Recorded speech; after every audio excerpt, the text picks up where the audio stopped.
with. And I'm doing a PowerShell meetup. And what else? Oh yeah, I'm doing a meetup on community leadership, and there's also another PowerShell community event. So cool. We'll be busy. Excellent. I just started broadcasting because I thought our viewers might want to see that. Can you repeat that? I apologize. Yes, sure. No problem. So yeah, as we were discussing, I'll be talking on Ignite. So I'll be doing a session on PowerShell. The first PowerShell script, open the door to automation. I'll do another session on Rubrik Cloud On and the move to Azure to the cloud. And 2 meetups, so PowerShell meetup and community leadership meetup. And let's see, the last one was another PowerShell meet Jeffrey Snover meetup on Monday. So yeah, it's going to be a busy year at Ignite. It's my first time going to Ignite. Is any of you guys going there? I went when it was Tech Ed a long time ago, but I haven't been. Have you been? I've never been doing anything. I usually save my dollars to go to the PowerShell conference in Seattle. Yeah. I still need to make it to the PowerShell conference, DevOps Summit, right? Yeah. Yeah. I want to make it there next year. I hope I can do that. But yeah, it's also my first Ignite. So. Well, the conference in Europe is really good too. That one was. Oh yeah. That one was well done as well. Have you been to the European one? I don't recall. I've been to 2 different European ones. I went to the one that was in Stockholm. Ah, yeah. And then I went to the one in Hanover this last year. Yeah. And you went to the one in Singapore as well, right? Correct. That was all within the space of a year and a half, I think. Yeah. That's some dedication there. Well, it was it cost me quite a bit out of my own personal wallet, so that's why I'm kind of being shy on which ones I go to now. Mm-hmm. Yeah, that's not because I don't want to, not because I don't want to go. It's just it's a priority thing. I think you should do this one too. You do such a good job of that. I'm sure it's right in his face too.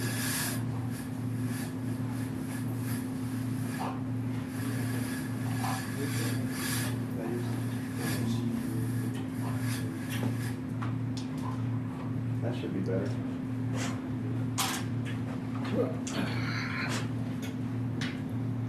So where are you, Joe? I'm in Bay Area now, in Santa Clara. Is that where Rubrik is? No, they're in Palo Alto, but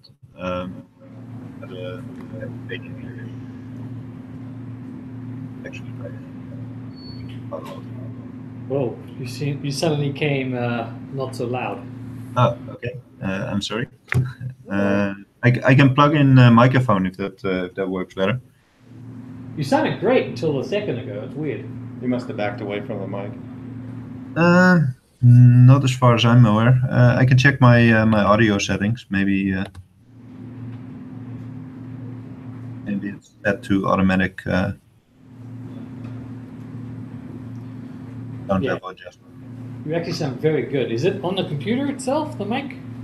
Yeah, it's just a built-in mic, but I do have a small headset. What computer is that? Because that's awesome sounding. It's a Mi. It's a Chinese laptop. Don't think they release laptops in the US. Wow. I don't think you need to switch mics at all. Yeah. Okay. Well, if it works, it works. We'll let you know if we got problems. That's cool. Well, we're just waiting on Tech Systems? the dinner items to arrive and our sponsor. That should be it. Woohoo! There it A is. sponsor Think of the has devil. more food. Think of the devil.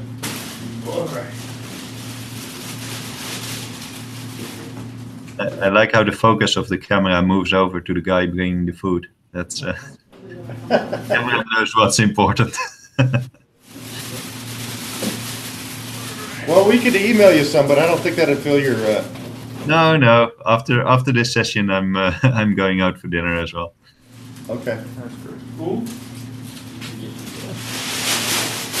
Well, if you're ready, I think we're about ready to start. Yeah. Okay. Yep.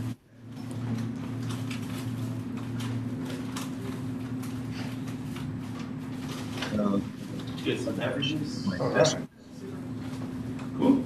All right. You guys need anything else? Nice. Can you pause the broadcasting at all? Do you know if you Um, can pause it? no, I think it's stop or start, but we can like switch off microphones and hide the video. I could have a nice Zen scene going if we want, sent through the broadcast. All right. Just want me to go real quick? Well, Yeah, if you sure, want. go ahead. Yeah, so just real quick, I've taken over for Nick. I'm sure you guys have met Nick along the way. If you haven't, my name is Renee. I work here at TechSystems, specialized in information security. Right now, specifically, I don't know if you guys have anybody who's looking, but right now we have not only things going on in Chandler, but up at American Express, Wells Fargo, American Airlines, GoDaddy. Anybody who's strong at scripting and they're currently looking right now, we can get them, basically a position anywhere they're living. That's what anybody's looking for. These companies are looking for right now. So I'll leave my card up there. If you guys do know, or if you guys are curious, I can tell you guys market trends, or if you guys are looking to renegotiate with anything, I can also give you what the market's, what the market is expecting, and what jobs, what your specific position, and I can tell you, how to negotiate or anything that we can to provide that information. That's what we're here for. So, like I said, my name is Renee. I'll leave my card right up front, and if you need anything at all, Renee, nice to meet you. Feel free to, pass my information along, and like I said, I know on the scripting side, very, very heavy scripting experience they're looking for right now, Wells Fargo specifically. But if not, we can get you at American Express or wherever else, any other enterprise company that you feel comfortable as well. Cool. All right. All right. Thanks, guys. And I'll Thanks, leave my Renee. cards right there. You guys, Oh, right and back. thanks as always to you guys for providing us thanks a lot. not only a venue but also food to go with it. Yeah, no, I appreciate you guys, and like I said, we got Arnold Palmer's up there, just regular tea, not sweet tea. So Oh, awesome. I'll probably let you guys eat and come back for a sandwich real quick, and Okay, that's good. cool. Yeah, Go ahead. sounds good. Thanks, guys. Take, go, take that now. Are you sure? Yeah, go. We never eat anywhere near enough. All right. So, for those of you that haven't met me, I'm Tom Schumacher. I actually usually put the the agenda together and the speakers. So welcome to this month's edition of Arizona PowerShell. And our speaker tonight is from Holland, right? Yeah. Yeah, that's correct. And he's going to talk to us about serverless functions in Azure. Cool. So why don't everybody grab something to eat, and then we'll get started. So you're the organizer? I am. All right, well, thank you. Nice to meet you, Angela. Likewise. Nice to meet you. Okay, I'll find something to send to the channel. Let's see what we've got. Yeah.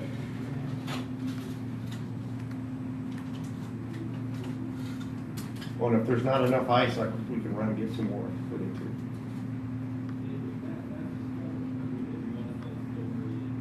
Looks like you're good for an hour or two. Yeah, let's hope so. Let's hope it doesn't leak all over that nice counter. I did kind of an ops check of it when we were in the break room. Hopefully it doesn't leak all over it. Or actually sweat on it too. Go ahead and but I'm just trying to, I don't want to touch it. No, I agree with you on that. I'm looking for, is there a mustard in there? Usually, those packets. Oh, maybe It smelled like it had some dressing on it already. Yeah. Well, there's Tom's right there, dude. Okay, okay. Tom's right there. Oh, maybe a sandwich.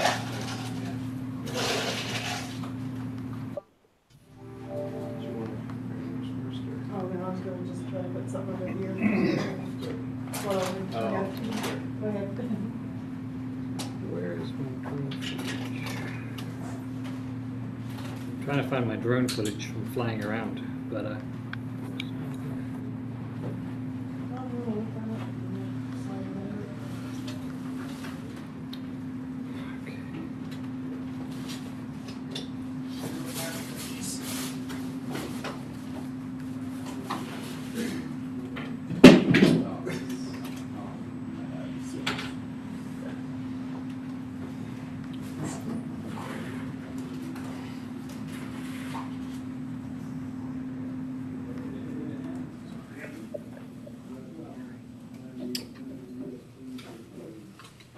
Okay, Jaap, I think we're about ready to go, my friend. So the floor is all yours.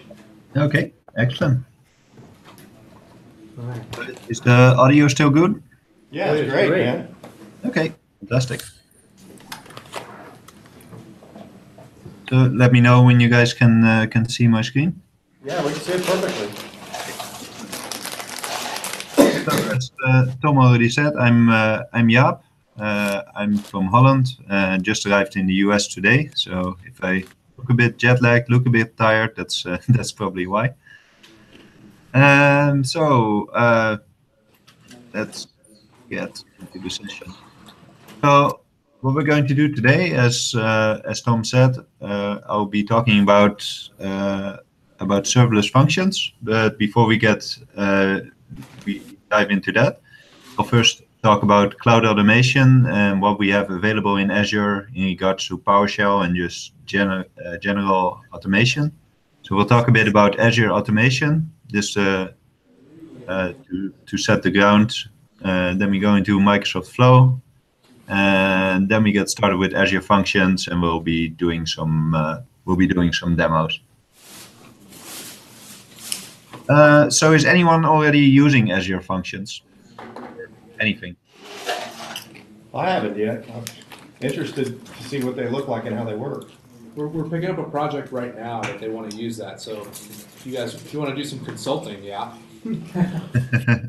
Unfortunately, I'm already engaged full time, so that will not be possible. But if you want me to take a look at your code, then I'll be happy to do so. So my Twitter handle is here. That's usually the easiest way to get in contact with me. Okay, perfect. Thank you. Cool. So let's get started. So cloud automation, we have a couple of options available.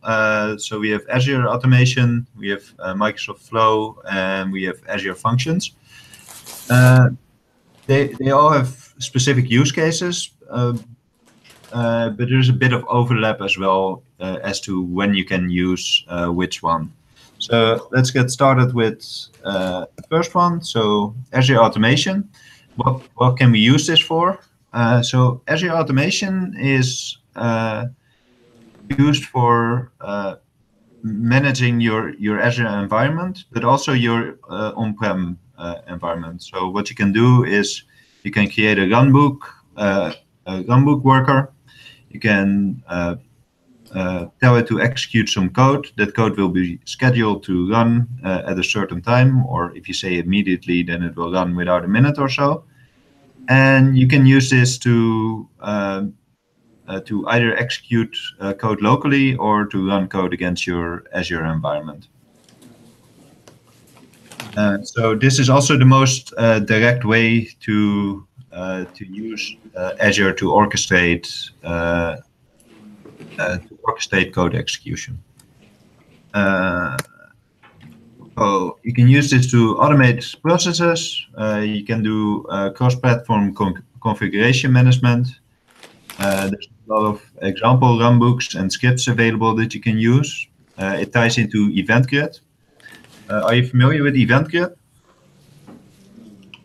Nope. So Event Grid is a product within Azure that you can use to tie workflows together. So an event can be if a database is created, then take the next step, like resize the database or put a different index in there. The other component is what? Or you could stand up an app after that too, right? Sorry? Yeah, that's correct. Yeah, you can stand up an app after the database becomes available. That's correct. Then we have a hybrid runbook worker. This is how you can tie Azure automation into your local environment. So getting a hybrid runbook worker up is as simple as going into the PowerShell gallery, download and install the script, and then just execute the script. You can either run it interactively, where you fill in all your information in your CADs, or you can specify the parameters for it.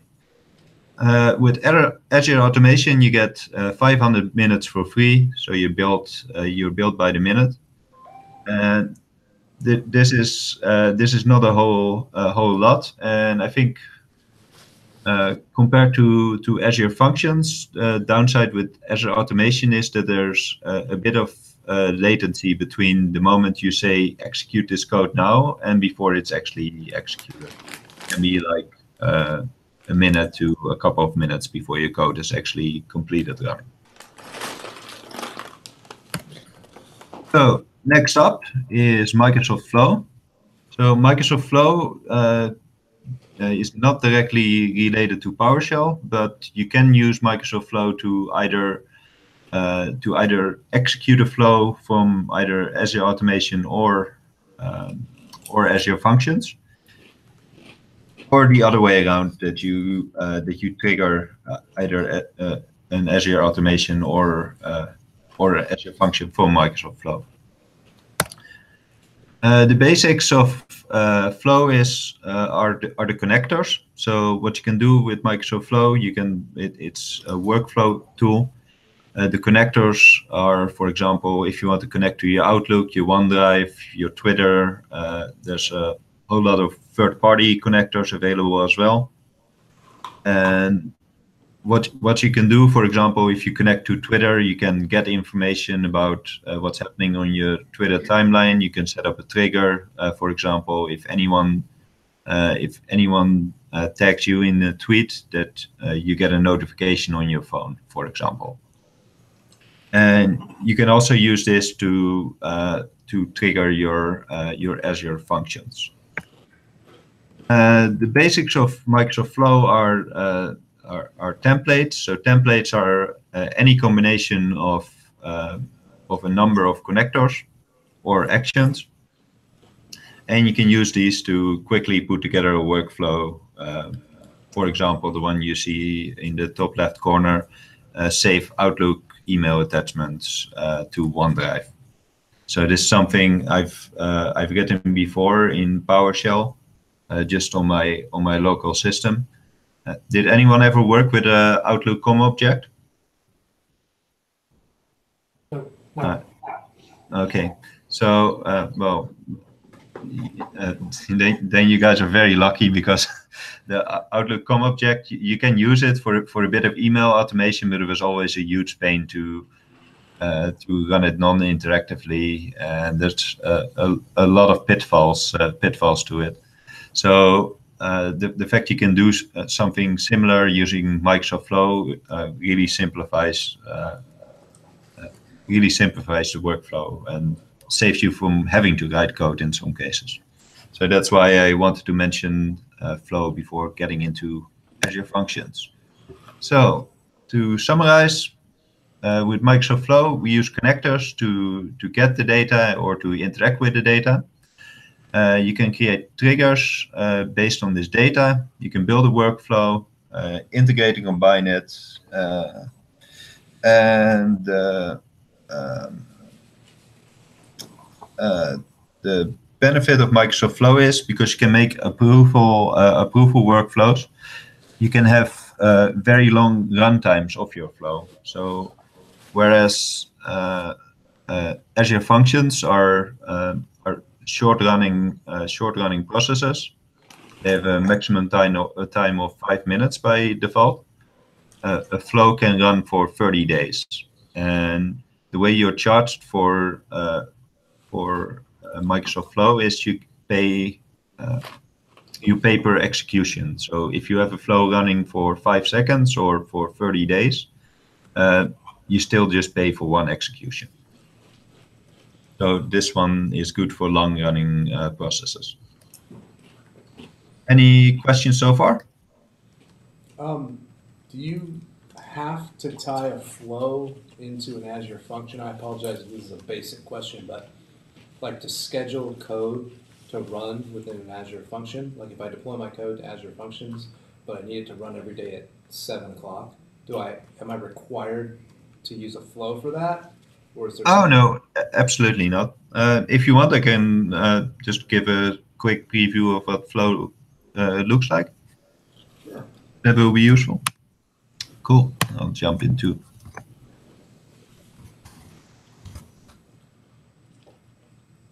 So, is my screen still shared with you guys? Yes, sir. Good. Okay. So this is what you see when you log into Microsoft Flow. So the next thing we do, we go to My Flows.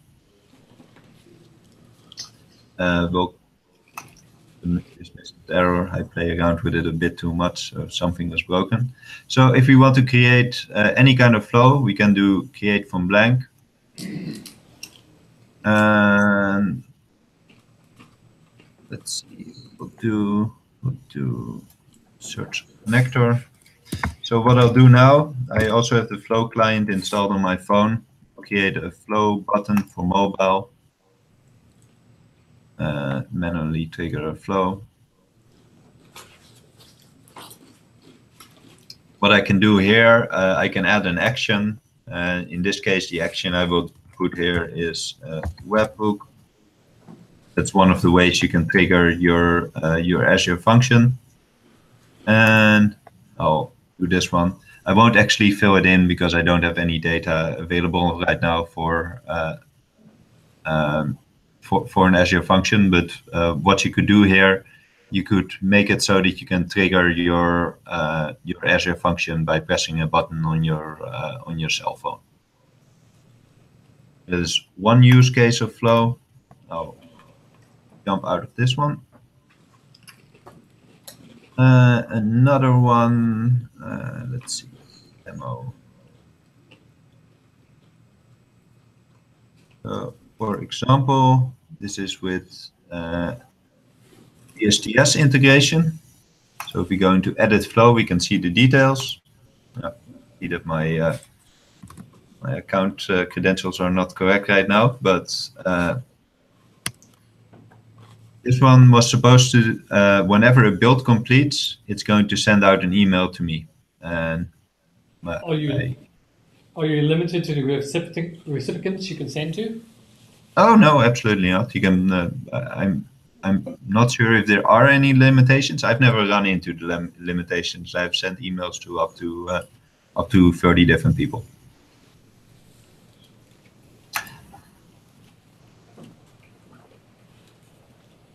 So the idea of Microsoft Flow is that you can tie different cloud services together. Of course, everything in Office 365, but also outside of the Office 365 suite.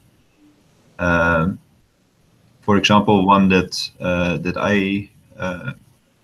I've used in the past is you can tie Microsoft Flow together with Microsoft Forms, and then you can take an action based on whenever a form is filled out.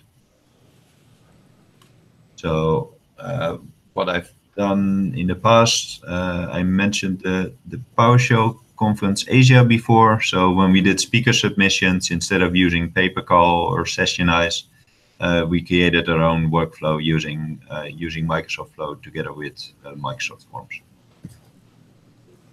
Thanks. Cool. So yeah, to summarize, long-running executions, and it's absolutely not required for Azure Functions. You can use Azure Functions just as a product on its own. It's just to make you aware what kind of tools we have available in the Azure automation layer of influence. So, Azure Functions. What are Azure Functions? So, Azure Functions are code that that is hosted directly on Microsoft, and the infrastructure is abstracted away. So the question is, what is serverless? So what serverless means in this context is that instead of having to worry about which server your code is going to run on, you give the code to Microsoft, and the moment your code is supposed to run, Microsoft will supply you with a server on which your code is running, and you'll be charged for the duration your code takes to execute. So you get charged for 100 milliseconds at a time, I believe, or maybe it's 10, I'm not entirely sure. And you get about 1 million seconds a month, I believe. So when writing Azure Functions, what's important is that you have code that runs efficiently, because if you have code on your own system that takes a second or two longer to run, that's not much of a problem. If you have inefficient code running as an Azure function, and every execution takes 2 seconds longer to run, and you have 100,000 executions a month, that it starts to add up. So Azure Functions are an evolution of Azure Web Apps. The reason I mention it is because you might run into it when you're working through the documentation, and then we get to the advantages. So the advantages of Azure Functions, it's pay for what you use. You don't have to manage your infrastructure or your servers. If you already have Azure Web Apps, then you can reuse your existing subscription. And because you don't have to take into account your infrastructure, your code can be simplified in some cases because you don't have to test if your infrastructure is available. For example, if you're writing PowerShell code that has to run against an external server, normally you would perhaps check if the server is online and if you can connect to it, if PowerShell remoting is enabled, that kind of thing. You don't have to worry about that when it's running as an Azure function. Any questions so far before I start with Azure Function demos? None. No? All right. So what are we trying to solve? Well, I'm assuming we all know PowerShell, or we at least have used PowerShell in the past. So what we can do using Azure Functions is that we can dip our toe into the world of serverless code and reuse what we know from years of using PowerShell, and even reuse existing code, scripts, or module. You can faster deploy your code, and you don't have as much maintenance. So let's get started. I'll jump into the portal, and we'll go from there. Do Azure Functions expose an endpoint that you can hit? Endpoint as in Like a what? address that you could hit and ask Yep. the function to do something? Yep, that's correct. You Okay. showed it earlier, I think. Did he? Okay. So let's jump into function apps. So if you want to get started, so what I've done is I've connected to portal.azure.com. By the way, is the size good? Do I need to zoom in more or zoom out? A little bigger. I would might be- just need to scoot up. Just a little bit. What's this? Oh, that's More good. than enough. That's a lot better. Okay, excellent. So if you want to get started and you don't currently, you're currently not using Azure Functions, what you can do is create a resource, search for Azure Function.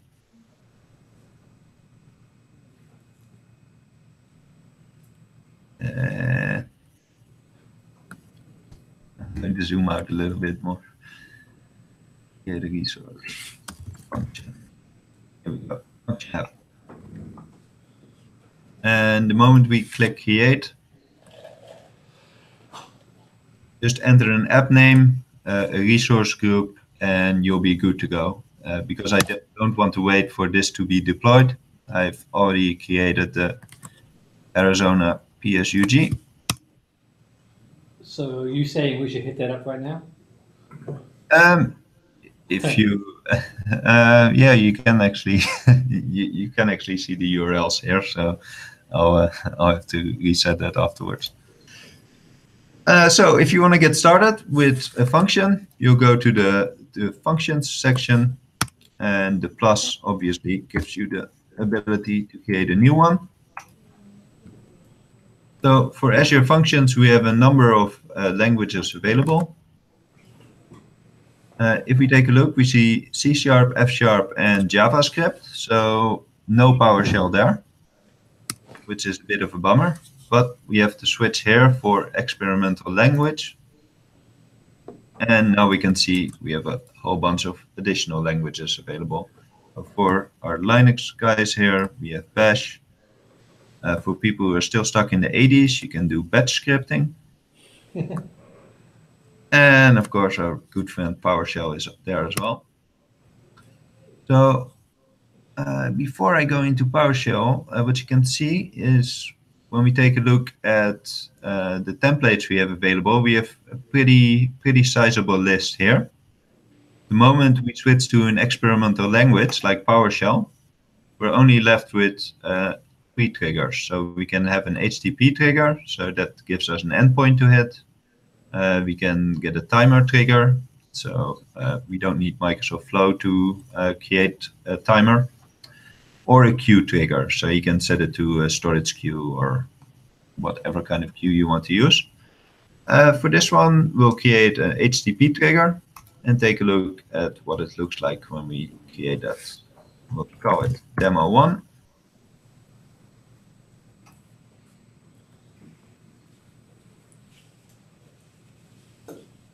And we immediately see we get a basic PowerShell script that is able to run. So if we click run here, what we do is we do an HTTP post request. We give it a JSON object. Let me make this one small again. And what happens here is that we set name, which it gets from the request body. This one is retrieved from disk by get content, and it converts it from JSON, so we can use it as a PowerShell object. And I'll go in depth into that in a second.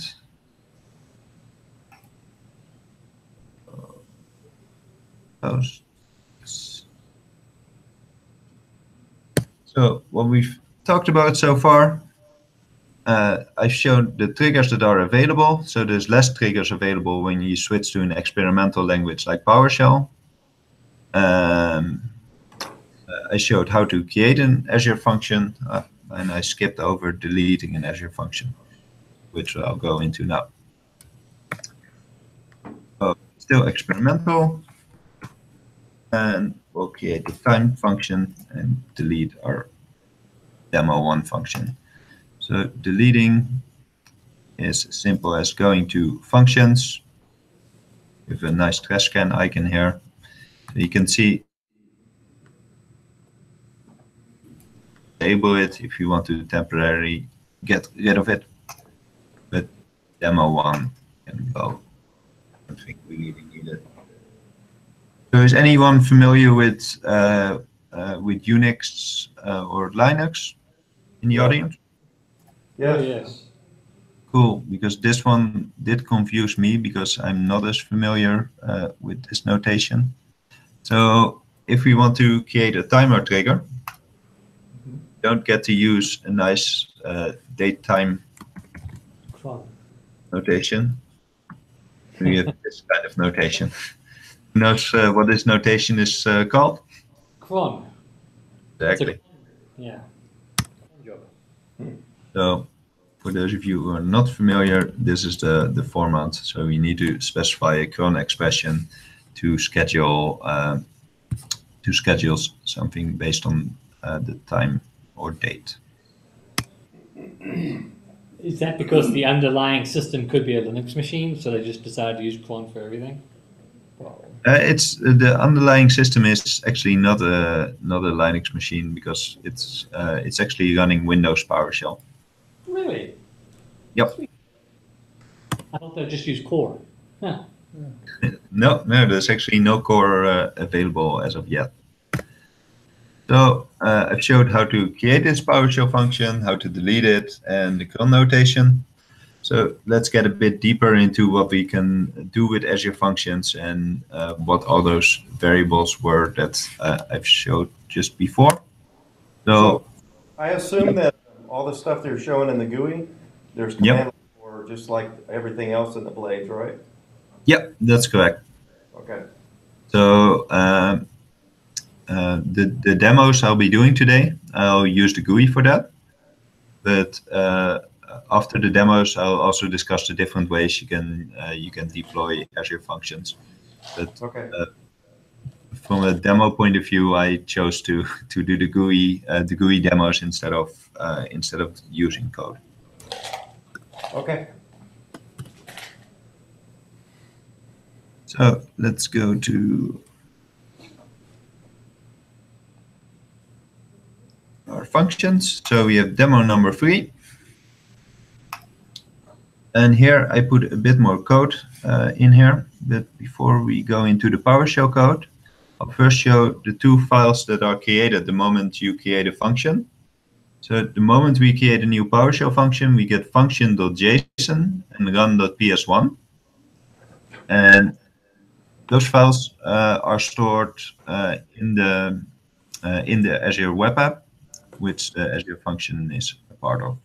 So if we take a look at function.json, make this one small again, you can see that there's 2 variables defined.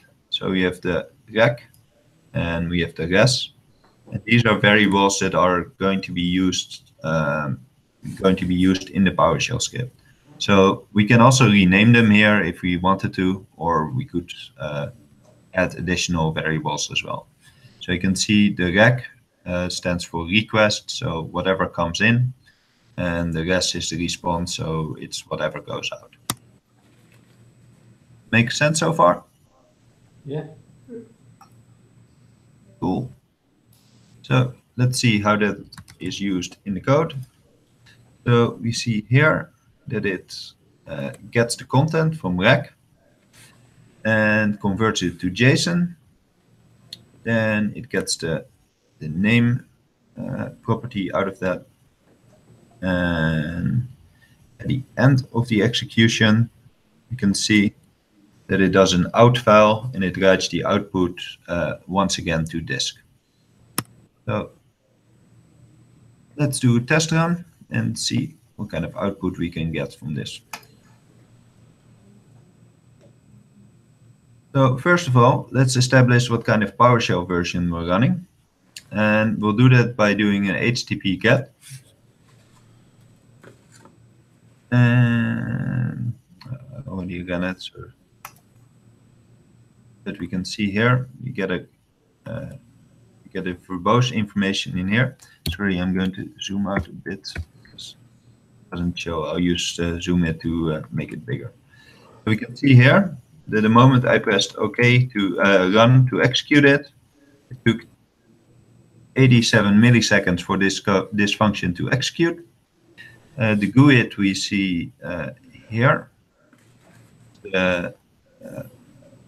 is for logging purposes, so you can trace specific executions of your function. And the output we get is just plain text in this case. And look here, we see we're running PowerShell version 5.1.14,000. So this is not the most recent version of PowerShell. Let's take a look on my own system. I think we're at 17,000 now.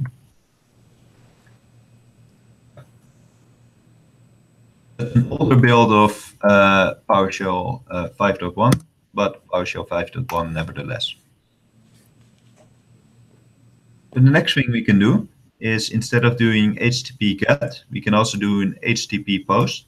Both are valid methods of getting information out of there. So let's take a look at what kind of environment variables are defined here. Done.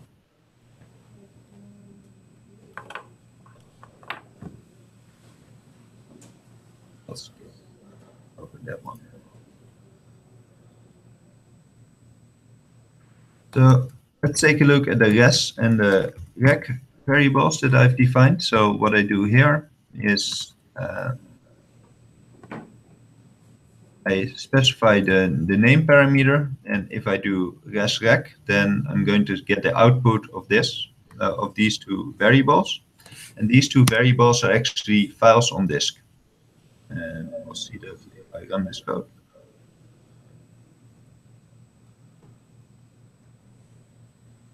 So you can see this is a file in D local temp functions, and then specific execution, and then res. So it's just a file on disk, and the same goes for the JSON. Whenever a request comes in on this endpoint, it gets written to disk.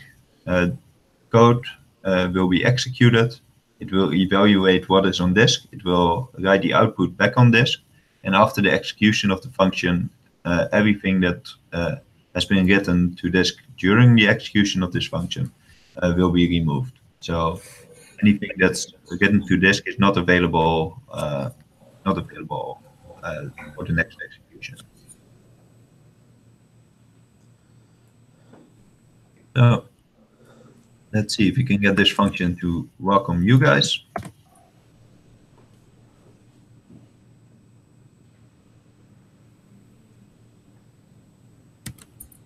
So there we go. We get this output. So we have a number of different options we can do in this function. So what did we do? We've taken a look at which PowerShell version is installed. We want to take a look at which variables are defined. The output was not very good. We saw where the response and the request variables direct to. So those are files on the D drive of the server on which the code is executed. I showed how we can reconfigure function.json. And I wanted to do invoke res method to run, but I broke my VS Code, so that demo didn't work. Let's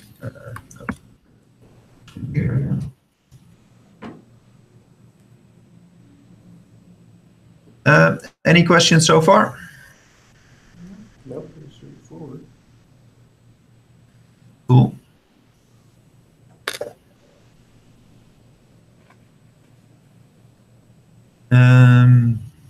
Let's see.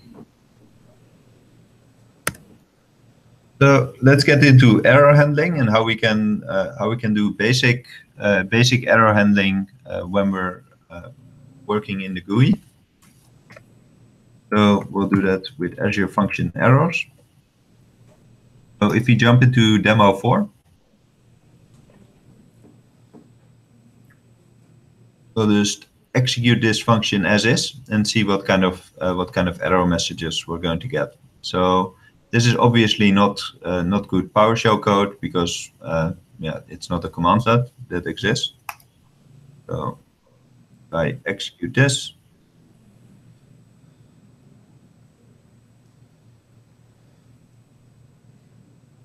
you can see the output we get a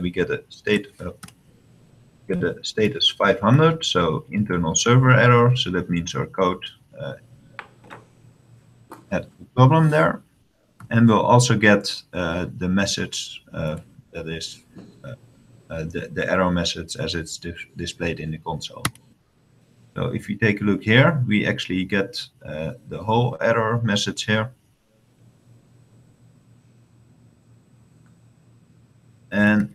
what we can also see is the duration of this one is now 6 seconds. One of the reasons of this is because when PowerShell cannot find a command, it will look in all possible places, so that takes a bit more time.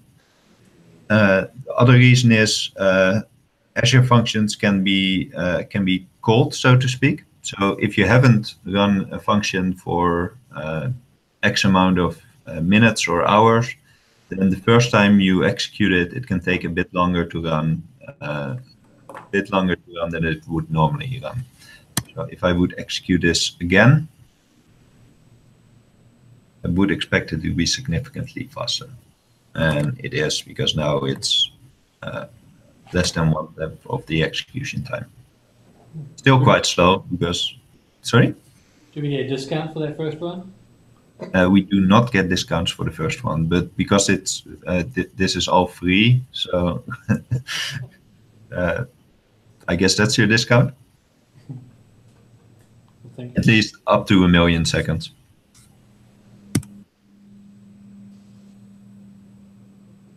So what else do we have? So we have the errors and warning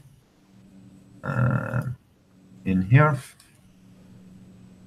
and we can use this to troubleshoot what is going wrong in your function. In general, you want to have solid error handling in your Azure Functions, because it's a pain to troubleshoot otherwise.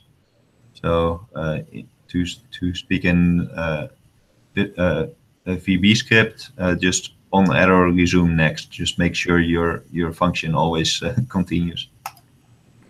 We have a question from the chat. They're asking, he didn't notice that the Azure function is targeting. I'm not quite sure what he's trying to ask. Sorry, what's that? Francisco is asking if I didn't notice that the Azure function is targeting. I'm not sure what he's asking. Let's see. Azure function is not targeting.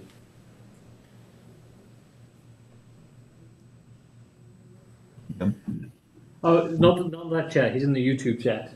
Ah, okay. Yeah. Sorry. Okay. You have to go find the YouTube version of this. I think it's probably going to, we'll get a feedback loop if I go to the YouTube chat. Absolutely. All right. Maybe he'll explain. Okay.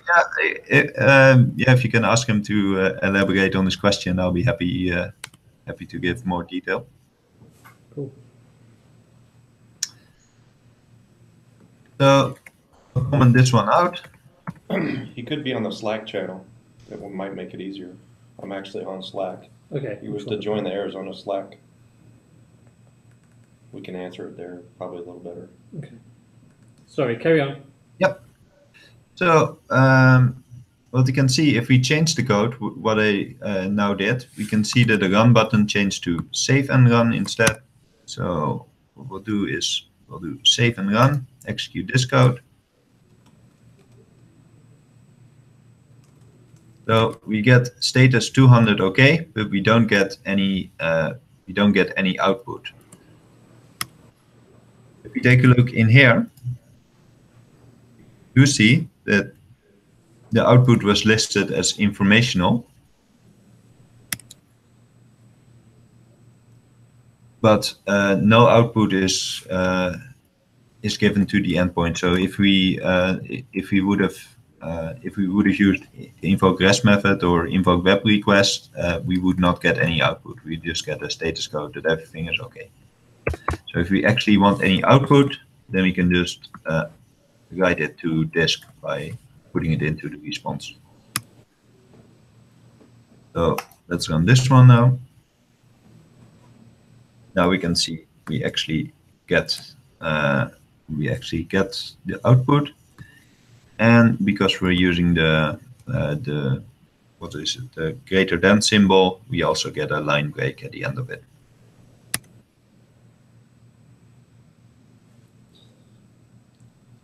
So another thing to know about Azure Functions, we could see that when we were executing the code and we just output the text directly, we just output the text, it will be informational. if we do, for example, write verbose test verbose output, let's see what we get then. We'll save and run. Let's see, the verbose output is not shown in the console. So the only output we'll get here are either errors or output. Even write host will not display in the logs here. There are other logs available where all the additional streams are displayed. So the information, the warning, the verbose, the debug are available there.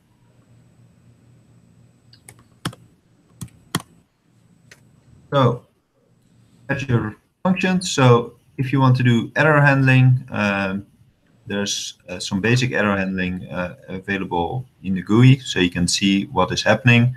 If there's any kind of error in your code, the output from your function will also contain the error message. And you can fix the code based on what you see there. Any questions up until this point? Francisco did elaborate. It's in the chat now. Yep. He's trying to grasp at it, and he just wanted to know what the end result would be with the function. So is it returning data for a website or something? Yes, and Francisco, that would be the final goal. I don't think it would be in this demo. Yeah, there's a number of things you can use Azure Functions for.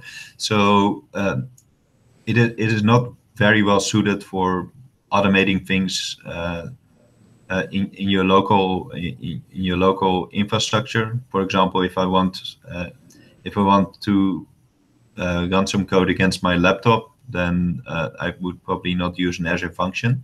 But if I want some code that has to be scalable, is going to use more processing power, or is going to require more parallel threads than I have cores in my laptop, I could create an Azure function, and I can just call that function 20 times with 20 data sets, and Azure will scale up. And it doesn't matter if I do it 20 times or 20,000 times.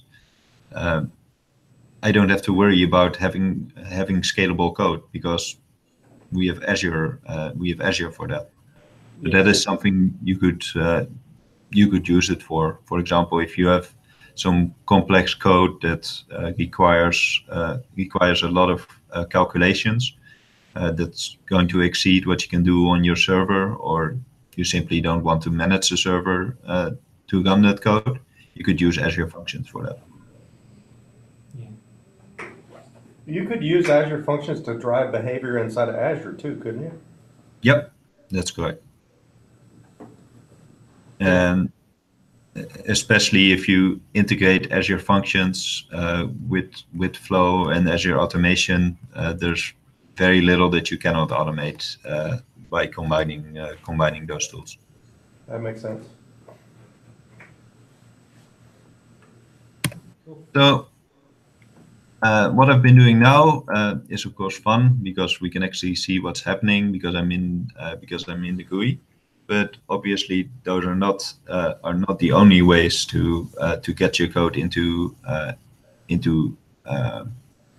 Azure.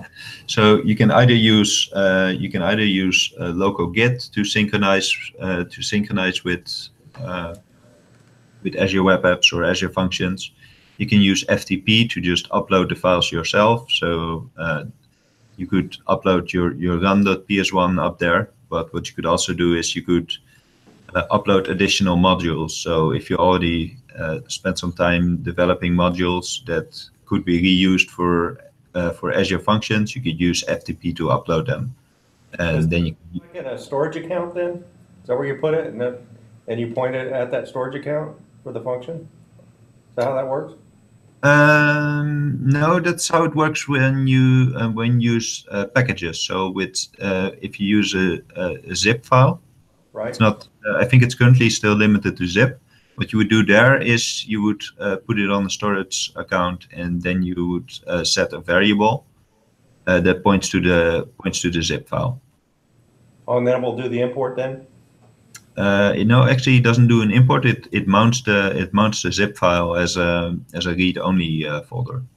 Ah, okay. So And that's then that allows you to actually import your module then? yeah, that's correct. Okay. I find the zip files the easier method than having to bother with FTP, because with FTP, whenever you change the number of files, you all have to update those files, and if you just have a single zip file, it simplifies the deployment. And then there's of course integration with Visual Studio, Team Services, and GitHub as well. So you can use that as for continuous deployment to Azure Function. So to summarize, if you use Azure Functions, you can reuse your existing PowerShell skills and your existing PowerShell code, where it makes sense, of course. You can develop your first serverless code. You can interact with other services, either by using webhooks or using the existing modules that are on the system. So all the Azure modules are available by default. It's running on Windows Server 2016. So all the modules that are available by default, with the addition of the Azure modules, are all available. There's a free tier available, so you can get started right away, even if you don't have your own Azure subscription. And you can go to Azure, functions.azure.com to get started. And that leaves us with a polar bear.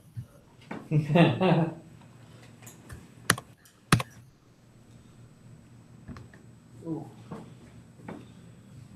Let me switch this so that it rotates again.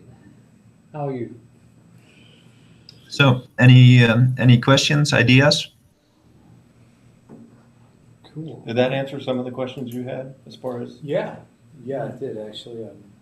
It's cool. I'm just getting to understand Azure, so a lot of my questions are. Yeah, understood. So one question that I have is it following the traditional model of how you secure things in Azure as far as securing the functions up? You have a group and then you assign the group and all that.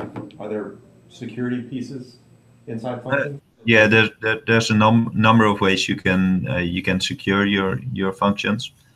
You can set up different controls there.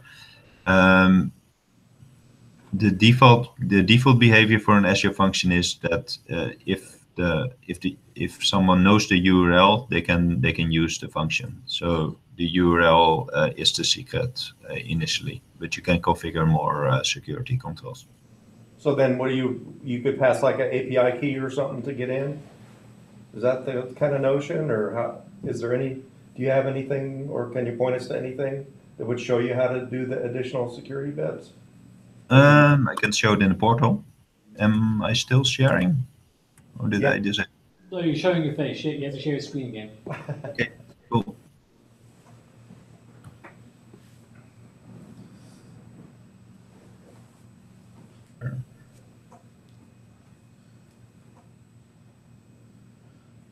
So if we go into functions,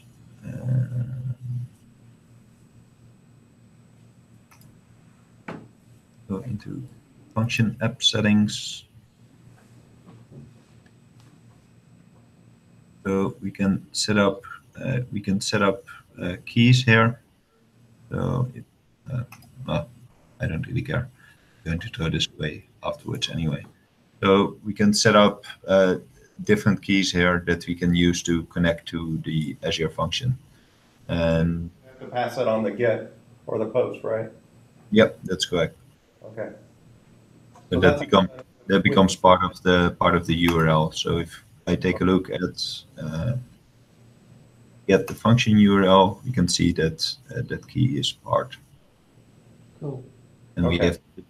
we have the different keys available. So the master and the default. So there's no auto-rotating function out there or something we can use for the API key, say. Or you could write something in Azure Automation that would rotate the key for you. Yeah. Because you could go in, you could call the commandlets and then tell it generate a new key Yes. And on then this time same period, key, because yeah. it has a scheduling mechanism inside of it. There's a scheduling mechanism inside of. I've never liked GET requests because somebody could catch that GET request and replay it. So if you could change the key on a time base or Yeah, you could do that. something else, that'd be awesome. Right, because it had a refresh key in there, is what I saw in there. That would Yep. be willing to bet you there's a commandlet Change that it. will do that very same thing. And then when you hit the commandlet and say refresh, it'll probably send you back Yeah, but whatever that's that not, new key is. That's not dynamic per GET request. That's just changing your key. I'd want something dynamic per GET request. So then that brings up another question based on what he just said. Can you see how many people are hitting your function, or how many function requests there have been? Yep, you can see that if you go to the executions of the function, you get an overview of how many milliseconds and if the execution Do was you successful. see where it came from? Did they give you the IP address and whatnot that it came from? That's a good question. I So haven't if you looked. could find if somebody's not on your network, right? Somebody being nefarious, so you could spot them and then turn them off if you needed to, right? Because you could write a Azure automation to check who the requests are coming from, refresh the key if you needed to, based on that. You would hope that happened before the Azure function gets hit. I think you can set limitations on how many executions you can do. Are you meaning to share your screen yet? No. I'm actually taking a look now if I can quickly find it, because I've never actually set up quotas, because it's Okay. mostly been my playground whenever I play with Azure Functions. Yeah, gotcha. I'll have to get back to you on that one. I don't have anything ready for that. Okay. Cool. Well, thank you. Anybody else?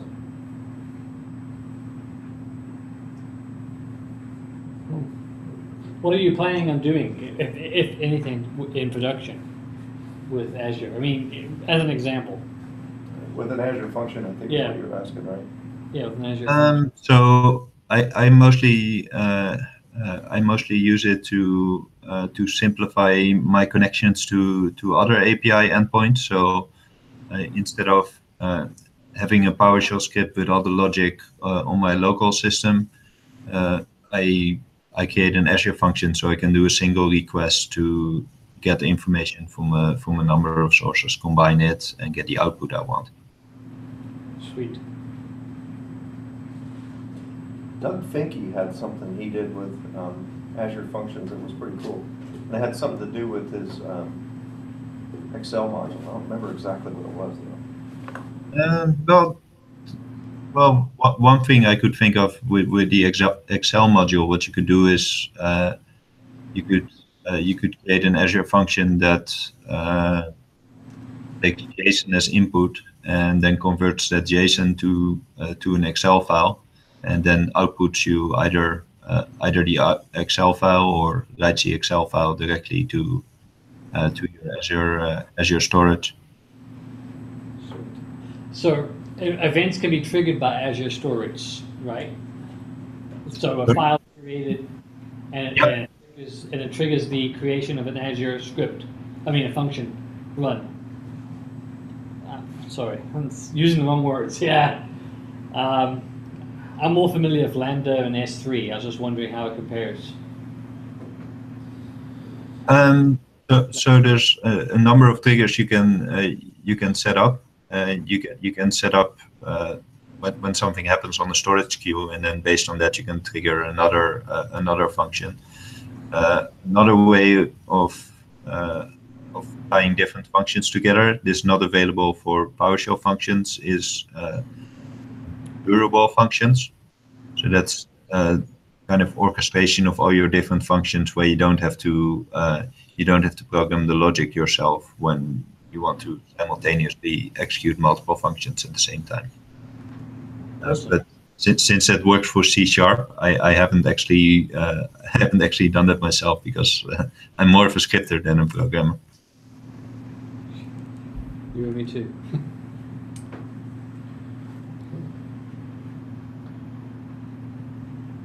Actually, it looks like he just wrote it looks like Doug wrote a module for Azure Functions, is what I remember. Because I remember him tweeting something about Azure Functions.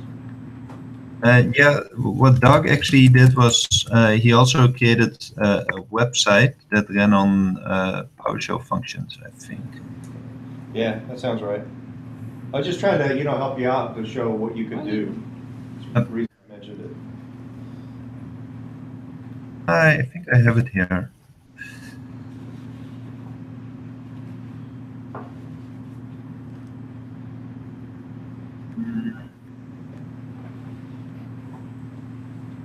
Nope, I don't have it.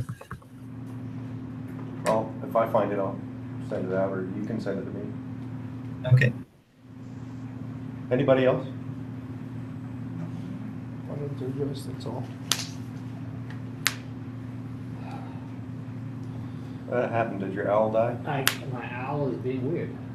Oh, it works. There you go. Working again. It won't pick you up.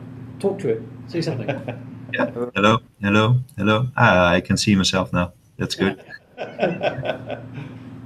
It won't look at Tom. It's like Tom's not there. Well, that's good. I probably didn't want it to look at me anyway.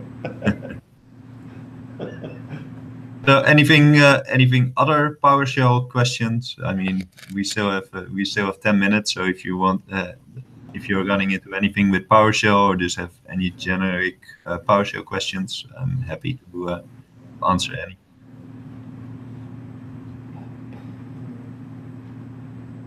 I can't think of any at the moment. Anybody else? Oh, well, I guess we can let you go since you started early anyway. So you go get something to eat. Since you had to watch us eat. Yeah, that will be good. I'm getting quite hungry again. So. Well, cool. Thank you very much again for joining us virtually. Yep. Really appreciate it. I hope to make it in person one day. Okay. We would love to have you. So yep. Thanks a lot. We appreciate it. Until next time. Yeah. Yeah. Thank you. Have a good evening. You too. You too. Bye. Yeah, he's ready.